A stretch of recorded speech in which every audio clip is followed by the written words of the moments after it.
Welcome, everybody. Today we have a very special guest. I knew early on that I wanted to make movies. It's such a difficult industry because there's a lot of luck involved. I mean, look at American Werewolf in London, look at The Thing, look at The Fly. Look at these films that have really withstood the test of time. I sculpted this Captain Kirk mask, and they didn't sell particularly well, but then John Carpenter came in, said, can you paint one white and spray paint his hair black? I was maybe 9 or 10 years old, and it scared the living shit out of me. You're just racking up these people that you grew up watching. They're in your films. Is that surreal? There were 35 directors there. If there had been a bomb dropped on that restaurant, never another good horror movie.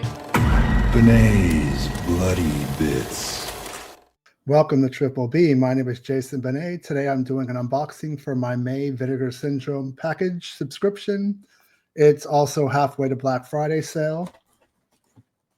Here is the fairly large box, and let's just go through these.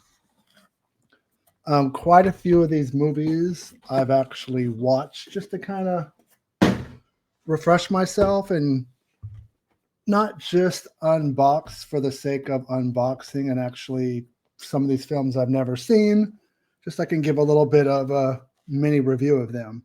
But some of them I have, like the first title, I want the 4K of The Golden Child.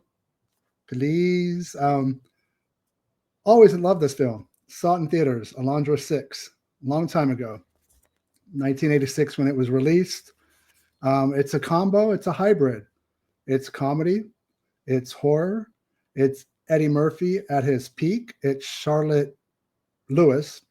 She was also in Ruggero Deodato's Dial Help. You have three people from Big Trouble in Little China. Victor Wong, James Hong. And I'm sorry, I'm forgetting the other guy's name. He recently passed away, but he's also in this film. And there's the front. Charles Dance, perfectly cast. He looks like Satan, even when he's in human form. Just the red hair, the beard, and everything. This is a VSU, so this is a 4K. Golden Child's been released many times before. I don't think you need to ever buy it again.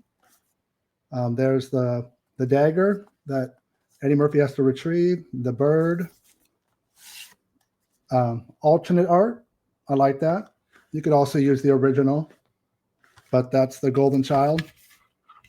And it still kind of perplexes me that people are so rough on this film. I get it. We all have differences of opinions. There's a booklet. But yeah, this is not 48 Hours or Beverly Hills Cop, even though I like Beverly Hills Cop. Never was the biggest 48 Hours fan. But yeah, this movie's never looked better, never sounded better. The Golden Child, Eddie Murphy, my favorite of all the movies that got put out. So we go from an 80s comedy classic that I had seen before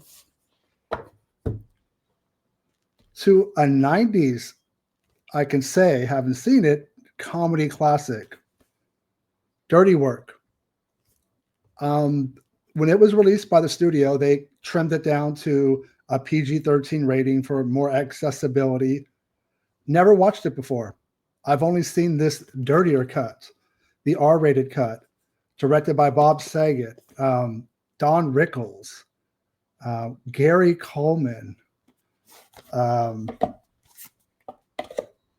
Adam Sandler, Chris Farley, Norm Macdonald. This film is like a SNL skit come to life, and honestly, it's nonstop laughs. It comes with a booklet. If you've seen the movie, there is some dude with the hairiest back and chest, and the fish play a prominent part in the film. I remember this artwork when it first was like for rent, and didn't really sell the film. Didn't make me want to watch it. So there is an option on here for the PG-13 rated version. I'm not sure why you'd want to watch it. I would, the dirtier cut, the R-rated cut. I couldn't stop laughing to this film. Really surprising. It was one of the ones that was part of my subscription. I was like, okay, I'll watch it. Not a big deal. Not expecting to love it. Loved it. Dirty work. 90s classic. Golden Child. 80s classic. Really recommend you picking up both. George Romero, somewhat in dead territory again, with his adaptation of Stephen King's The Dark Half. The Sparrows Are Flying. Again, as you can see, we have another booklet. That kind of seems to be the norm with these releases. I do like this inner artwork with George Stark trying to write and his scribbling chicken scratch. You can't really read it, but you also get the original artwork. I've always liked this film. I forgot how big of a role that Michael Rooker has in the film as a police officer. Timothy Hutton in a dual role. It's kind of Stephen King's autobiographical take in some ways on, he used to write underneath a pseudonym, Richard Bachman. People figured out it was Stephen King. So in that part, it's Stephen King, kind of his frustration with that whole process. But it's George Romero. Orion Pictures went bankrupt. This film was shot in around 1991, didn't get released till a couple years later. I've always enjoyed it.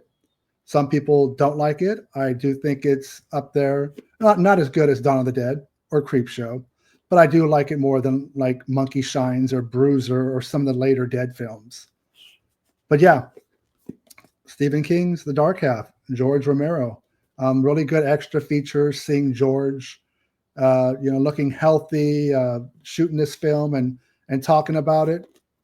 Yeah, really good pickup there. Now, Jade, William Friedkin. This was the era of erotic thrillers. You could think of Body of Evidence, Basic Instinct, Sliver, Jade. Again, another blind spot in my viewing. We got a booklet. We have the slipcover art, front, back, the original artwork, and it's hard to believe this movie is 3 decades old. For whatever reason, I never watched it. I loved it. I know people are always there's always that, as a filmmaker, everybody wants to compare your filmography to your early stuff. So with William Friedkin, it's like, well, it wasn't The French Connection or it wasn't The Exorcist. This is great. The acting from everybody from David Caruso to Linda Fiorentino, Chaz Palminteri, probably just butchered his name. Sorry about that.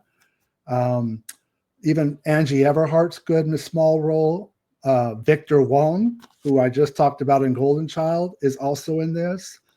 Shot on the streets of San Francisco. There's great car chases up and down the streets. One scene leads into Chinese New Year, so the cars can't go flying through, but then they start, knocking over people and running them over.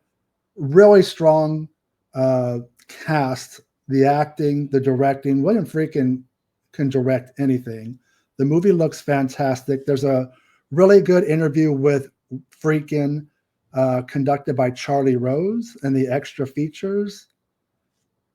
William Friedkin's one of those people, when I know there's an interview, I stop and listen to the whole thing. He was so bright, so intelligent, that you felt like you got smarter by listening to this guy speak. So yeah, Jade, totally enjoyed it. Now, this is Vinegar Syndrome releasing a Paramount film directed by William Friedkin in 4K UHD. I don't know when it's going to happen, but I know it will happen. There's another Paramount film from William Friedkin that I think that's going to come out.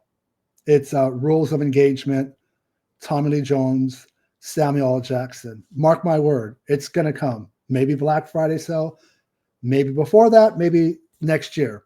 But Rules of Engagement, I do see happening. Jade, very sexy thriller. There's some nudity there. Good stuff. There's some kinkiness going on. These movies always boil down to 3 things: sex, lies, and videotapes. That whole late 80s to mid 90s erotic thrillers. That's what they were about with these kind of films. So Jade, pleasantly surprised. This movie was a cinematic shit sandwich, but somehow I loved it regardless.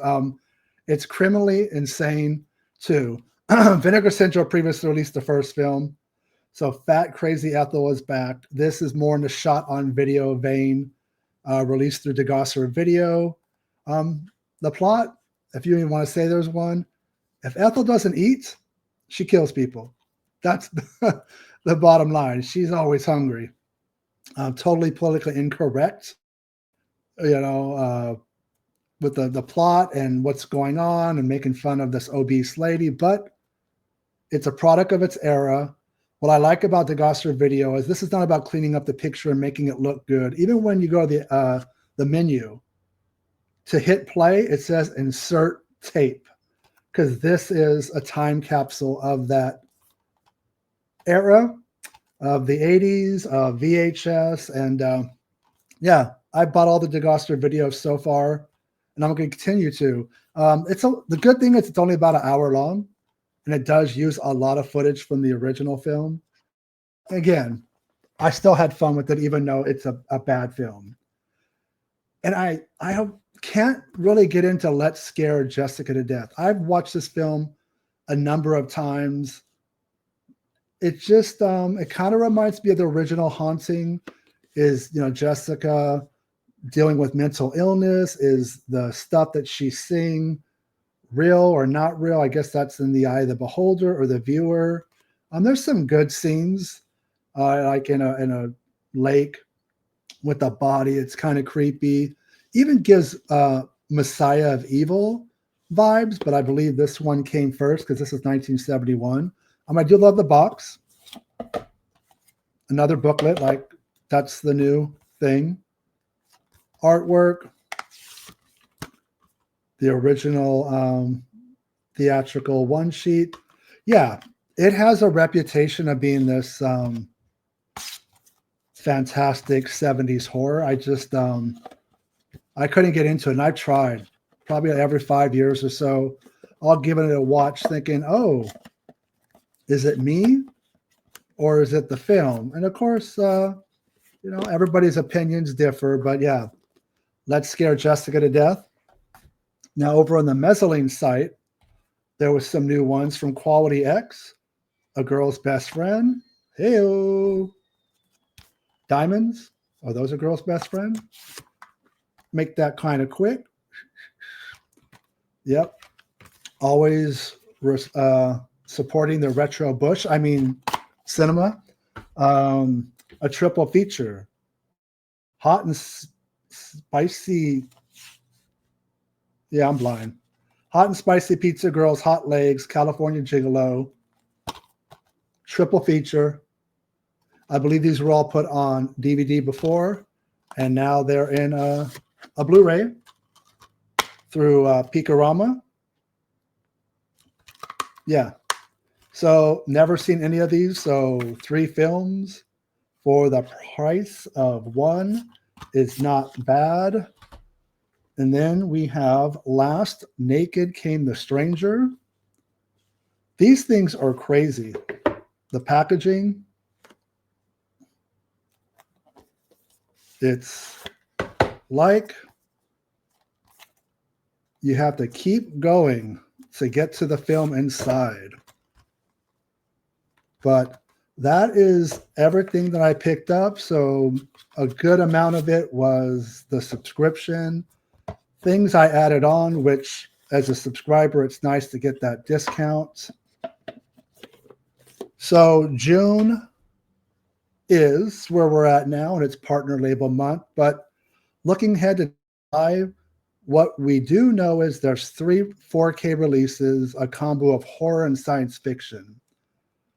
The last couple of years, we've seen some retro monster films being released. One being Gorgo, one being Reptilicus. I have a feeling it's going to be one of these 2 films that's on the screen right now. It's a gut feeling. There's been no clues to indicate one of these films are coming, but just my intuition, something tells me one of these two films are coming for July. Again, this is kind of creeping to the bigger months, July, August. There'll be some good titles, but nothing that's probably going to be knock you out. Then September, October, November, 1, 2, 3 punch. That's going to be the titles that people are going to wish they were a subscriber. Oh man, these are cool films. You'll see more slashers or never on disc films. And that's, that's the wheelhouse for a lot of people. But again, a really solid month. I think the stars were the two comedies, Dirty Work, The Golden Child. But again, a little bit something for everybody, all over the place with genres. That's what collecting physical media is about, and that's what makes it fun and cool. What did you guys pick up? What did you think of what was released during the halfway to Black Friday sale? Let me know in the comments. Thank you guys for watching again. Stay scared and talk to you soon.